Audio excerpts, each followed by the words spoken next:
Hello, എന്റെ current favourite ആയിട്ടുള്ള skin care കാണിക്കാൻ വേണ്ടിയിട്ടാണ് ഞാൻ ഇന്ന് വന്നിരിക്കുന്നത്. ഈ ഒരു ലുക്ക എന്ന് പറയുന്ന ബ്രാൻഡിന്റെ സ്കിൻ കെയർ ആണ് ഞാൻ കാണിക്കുന്നത്.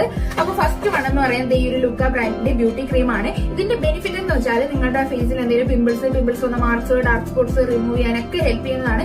ഇത് ഗേൾസിനും ബോയ്സിനും ഒരുപോലെ യൂസ് ചെയ്യാം. എല്ലാ സ്കിൻ ടൈപ്പിനും യൂസ് ചെയ്യാവുന്നതാണ്. രാത്രി കിടക്കുന്നതിന് മുമ്പ് യൂസ് ചെയ്യുക. രാവിലെ ആകുമ്പോഴത്തേക്കും വാഷ് ചെയ്ത് കളഞ്ഞാൽ മതി. പിന്നെ ഉള്ളതെന്ന് പറഞ്ഞാൽ ഈ ഒരു ഫെയർനെസ് ക്രീമാണ്. അപ്പം ഇതും നിങ്ങൾക്ക് മോയ്സ്ചറൈസിംഗിന് പകരം യൂസ് ചെയ്യാനാണ്. പുറത്തൊക്കെ പോകുമ്പോൾ യൂസ് ചെയ്യാം. നിങ്ങളുടെ ഫേസ് നല്ല ഗ്ലോ ആയിട്ടിരിക്കാനും നല്ല മോയ്സ്ചറൈസിംഗ് ആയിട്ടിരിക്കാനും ഹെൽപ്പ് ചെയ്യുന്ന ഒരു അടിപൊളി പ്രോഡക്റ്റ് ആണ്. പിന്നെ നെക്സ്റ്റ് എന്ന് പറയുന്നത് ഈ ഒരു ലിപ് മാസ്ക് ആണ്. ഇതും രാത്രി കിടക്കുന്നതിന് മുമ്പേ യൂസ് ചെയ്യുക. രാവിലെ ആകുമ്പോഴത്തേക്കും ഒന്ന് സ്ക്രബ് ചെയ്തതിനു ശേഷം വാഷ് ചെയ്യുക. നിങ്ങളുടെ ലിപ്പിൽ എന്തെങ്കിലും ഡാർക്ക് ആയിട്ടുണ്ടെങ്കിൽ അത് റിമൂവ് ചെയ്യാനും കുറച്ചും കൂടെ ലിപ്പ് റോസ് ആയിട്ടിരിക്കാനും ഹെൽപ്പ് ചെയ്യുന്നതാണ്. പിന്നെ ഉള്ളതെന്ന് പറഞ്ഞാൽ ഈ ഒരു ലിപ്സ്റ്റിക് ആണ്. ഈ ഒരു ലിപ്സ്റ്റിക് നിങ്ങൾക്ക് ഇപ്പം നിങ്ങളുടെ ലിപ്പിന്റെ pH അനുസരിച്ചിട്ട് ലിപ്സ്റ്റിക്കിന്റെ കളർ ചേഞ്ച് ആയി വരുന്നതാണ്. ഇത് റോസ് കളർ ആണ്. നിങ്ങൾക്ക് ഡാർക്ക് ഷെയ്ഡ്